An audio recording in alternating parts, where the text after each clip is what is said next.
Assalamualaikum warahmatullahi wabarakatuh. Perkenalkan, nama saya Fatimah Rahmadini dengan nomor BP 171032009 dari Program Studi Psikologi Fakultas Kedokteran Universitas Andalas.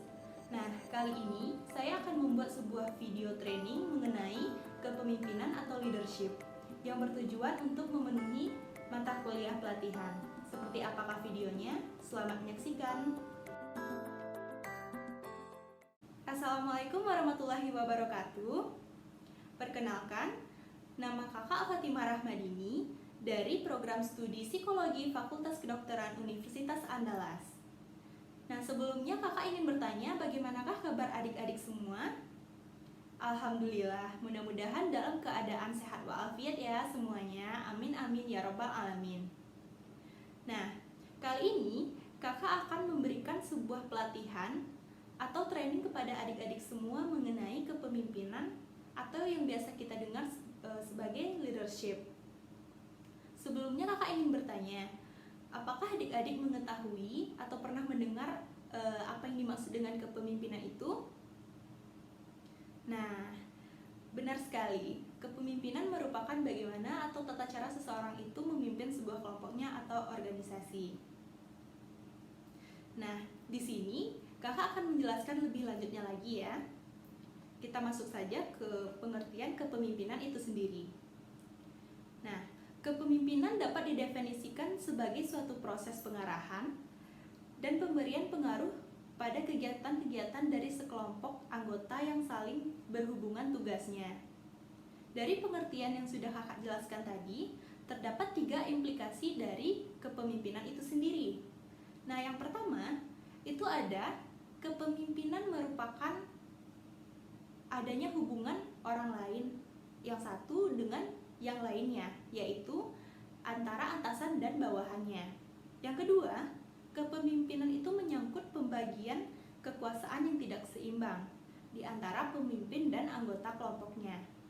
Yang ketiga, selain dapat memberikan pengarahan kepada bawahan, pemimpin juga dapat mempergunakan pengaruhnya.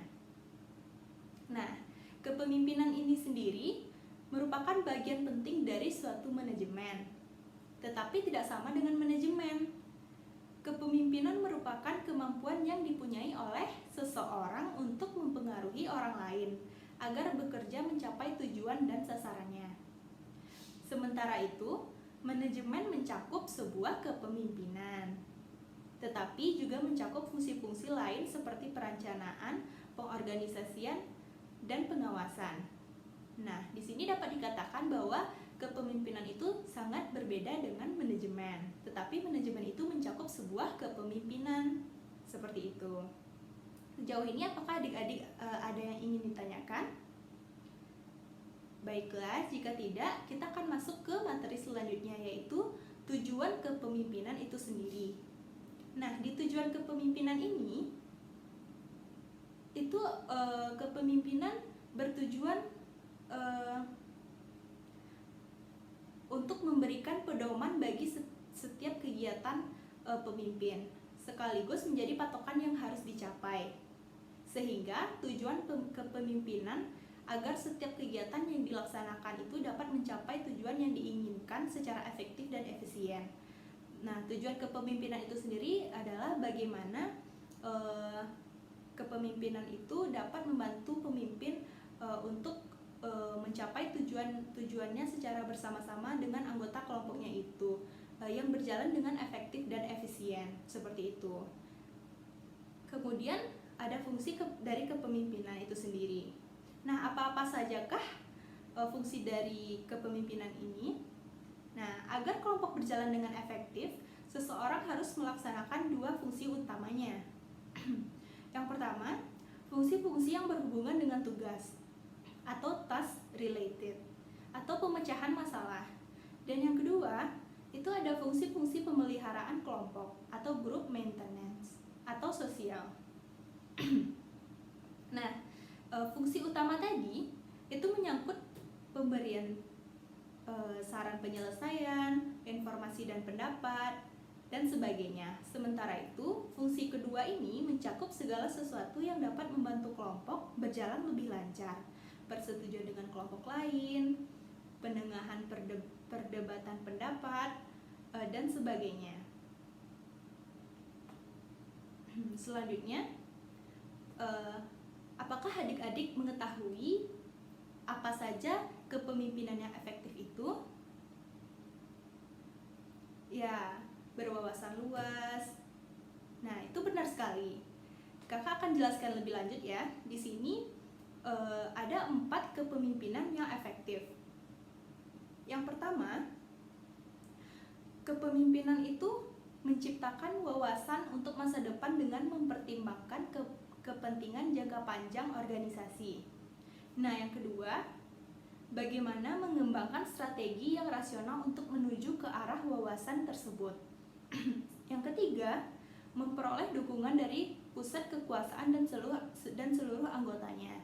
Jadi kepemimpinan itu agar dapat berjalan dengan lancar, pemimpin dan anggotanya itu harus bisa saling bekerja sama.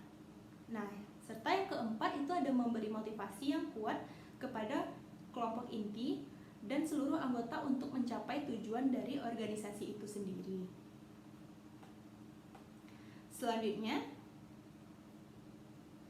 ini adalah hal yang paling penting yang harus kita ketahui, yaitu sifat mutu yang harus dimiliki oleh seorang pemimpin.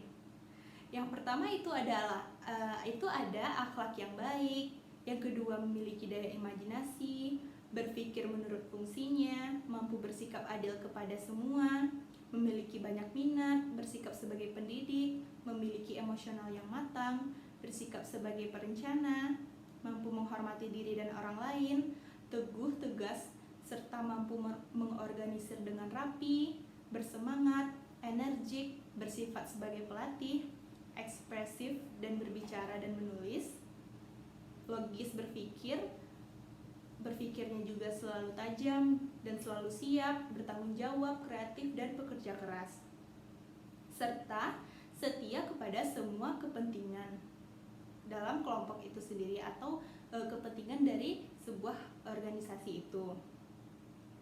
Baiklah, sekian materi dari pelatihan atau training mengenai kepemimpinan ini. Apakah adik-adik ada yang ingin ditanyakan? Nah, jika tidak, kakak akhiri saja pelatihan mengenai kepemimpinan ini. Kakak juga mohon maaf apabila ada kesalahan dan kata yang kurang tepat. Wabillahi taufiq wal hidayah. Wassalamualaikum warahmatullahi wabarakatuh. Terima kasih ya adik-adik semua atas perhatiannya. Sekian dari video mengenai pelatihan atau training tentang kepemimpinan. Akhir kata, saya mohon maaf apabila ada kesalahan. Wassalamualaikum warahmatullahi wabarakatuh. Terima kasih.